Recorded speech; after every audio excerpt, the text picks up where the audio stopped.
putting an end to identity politics. This is the Kevin Jackson Radio Show. It seems to me that the timing is a little suspicious given all that the president had said about Andy McCabe. If you're the Attorney General of the United States, you run the damn Justice Department, you know? And you got to have the guts to look at the president every now and again and say no. Oh, you got to know these leftists are so afraid of what's about to drop. That was Eric Holder, the former Attorney General under Barack Obama, who was held in contempt. And he's held in more contempt today. And it's funny to see him coming out and trying to pretend it's business as usual. Let me tell you what they're going around right now going, okay, everybody, it's business as usual. Don't forget about it. Forget about what Sessions is doing, where he's now said to Director Wray, you better stop slow walking this information to Congress. That's a whole other story.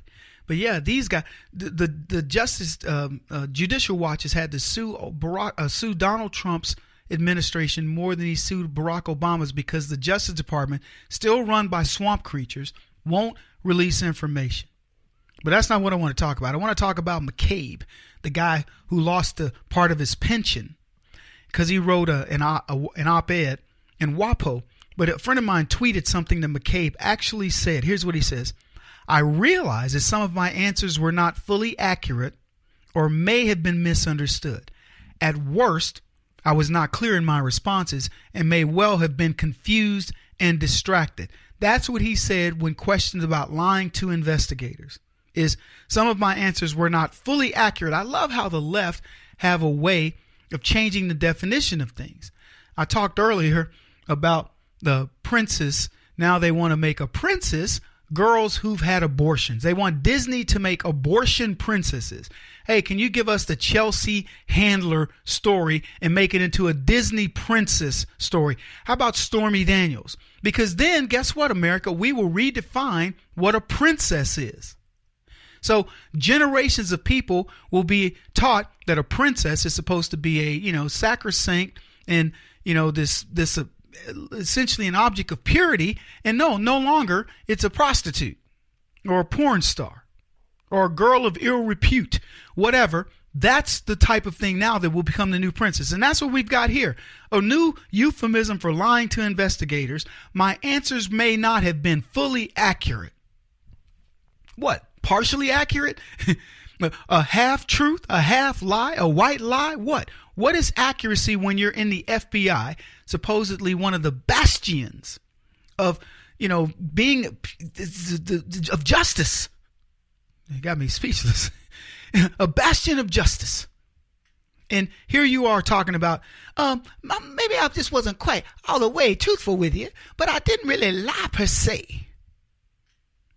Andrew McCabe in the FBI from 1996 until March 16th. Bureau's deputy director from 2016 when he got in until January of the following year.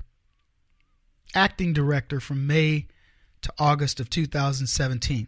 On March 16th, here's what he writes. I spent the day with my family waiting to hear whether I would be fired after 21 years in the FBI.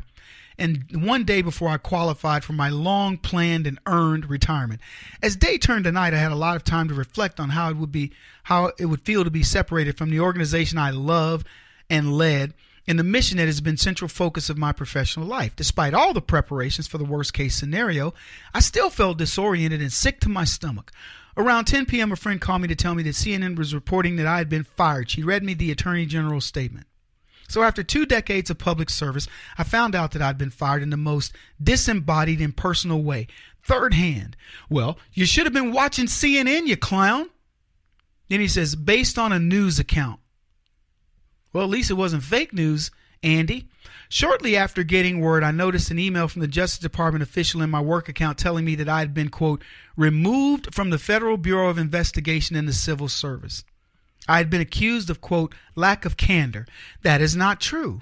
I did not knowingly mislead or lie to the investigators. When asked about contacts with a reporter that were fully within my power to authorize as deputy director, and amid the chaos that surrounded me, I answered the questions as completely and accurately as I could. In other words, he gave you the standard FBI BS answers, the same way Comey did. It's going to get Comey fired, and well, he's already gone, but get Comey ultimately imprisoned. He says, when I realized that some of my answers were not, quote, fully accurate or may have been misunderstood, I took the initiative to correct them. At worst, I was not clear in my responses, and at best, because of what was going around on me, may have well been confused and distracted. And for that, I take full responsibility. But that is not a lack of candor.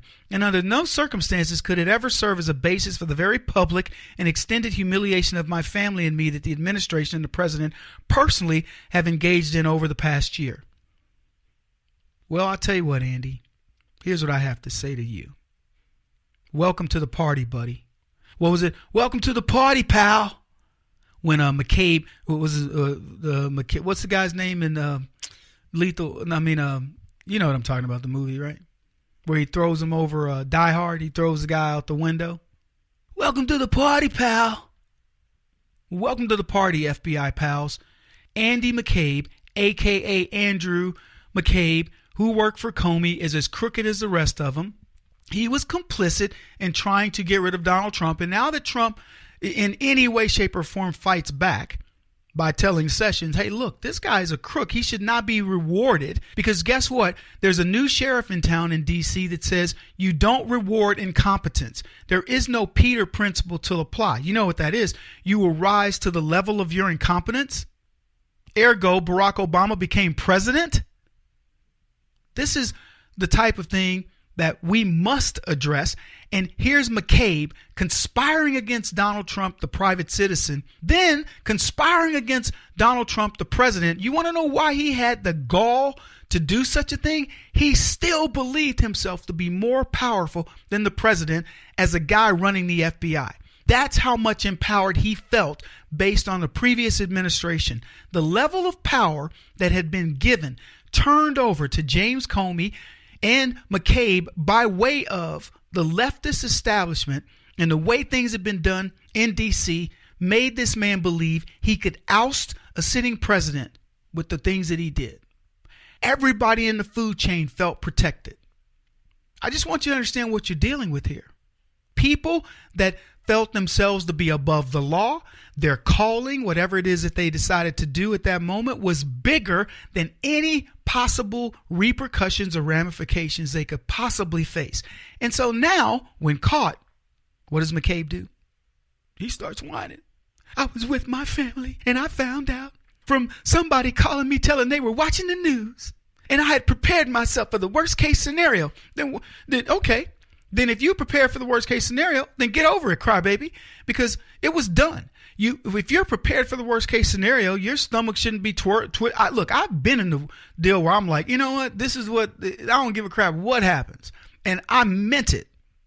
My stomach didn't get queasy when the word came in. If I was waiting on worst case scenario and it was better than that, I went, whoa, it could have been worse. I was prepared for worse. But I didn't sit around going, I'm going to write me an op-ed in Washington Post, and I'm going to tell people how bad they treated me. Ah. Lack of candor. That's all these guys have had, is a lack of candor. His wife was a Clinton surrogate, and they accepted money from the Clinton Foundation, over $700,000 to run her campaign, and she was supposed to win. McCabe was doing everything he could to do it. Hillary Clinton was going to be the president, and Andy McCabe knew it, and everybody else in the establishment knew it, and they said, to heck with Donald Trump. He's never going to see the light of day on what we do to him. So who cares? Devil may care. And then Trump gets elected, and now this big baby wants to cry. He says this, not in my worst nightmares did I ever dream my FBI career would end this way. I believe that.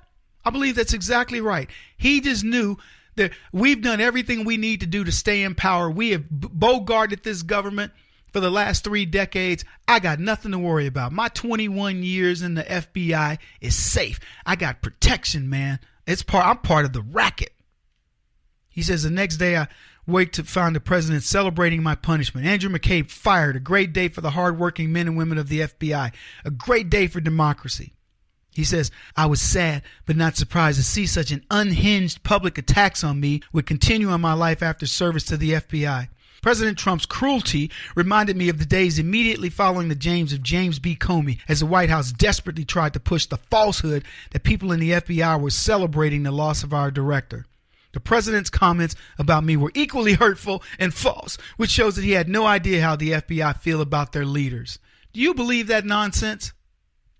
FBI, I don't know many of the people. I know a couple people who work in the FBI, and I would never put them on the spot. But I can practically guarantee you they are embarrassed by these clowns.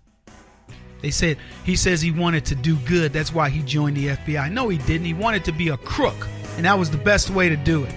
At least at some point, that's what happened in his career. He won't stop until he's the top-rated radio talk show host in America. What kind of weird competitive freak are you? This is the Kevin Jackson Radio Show.